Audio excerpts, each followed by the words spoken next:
आपकी बात बहुत सही है। का किरदार किसी भी मुल्क में नहायत आम होता है।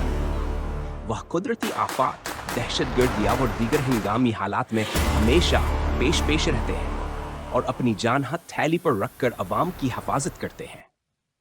पुलिस और दीगर सूलादारे भी अपनी जिम्मेदारियां निभाते हैं, लेकिन बाज़ा वक़ात साइलिया हालात की वजह से वह फौरी तौर पर नहीं पहुंच पाते। इस वक्त फौजी सत्ते अपनी पेशूर आनहतर बिताव और वसाइल के साथ मदद को पहुंच जाते हैं। हमें अपने फौजियों का अदबावर एहतराम करना चाहिए, क्योंकि वो अपनी जिंदगी का सबसे कीमती हिस्सा हमारी हिफाजत और मुल्क की सलामती के लिए वक्फ करते हैं। इनके कुर्बानियों की कदर करनी चाहिए और उन्हें इज्जत व एहतराम देना चाहिए। यह हमारा फर्ज बनता है कि हम उनके हौसले बुलंद रखें और हर मुमकिन मद्दावर हिमायत फराहम करें। दुरुस्त फरमा रहे हैं।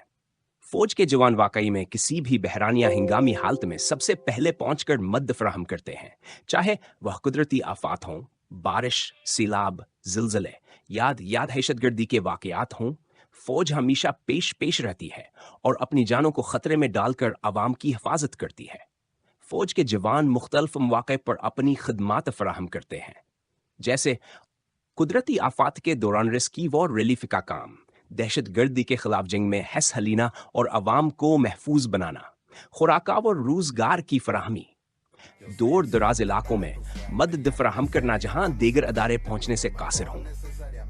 इनके कुर्बानियों और खिदमात के पेश नज़र हमें चाहिए कि हम का एहतराम करें और उनकी इज्जत करें। फौज के जवान हमारे हैरो हैं और उनकी कुर्बानियों को सराहना और उनकी मदद करना हमारा फर्ज। इनकी मेहनत और जज्बे की बदौलत हम एक महफूजा और पुरअमन जिंदगी गुजार सकते हैं। लिहाजा फौज के जवानों की उनकी इज्जत करना और उनका एहतराम करना हम सबकी जिम्मेदारी है। हमें इनकी खिदमात की तारीफ करनी चाहिए और उनकी कुर्बानियों को कभी नहीं भूलना चाहिए।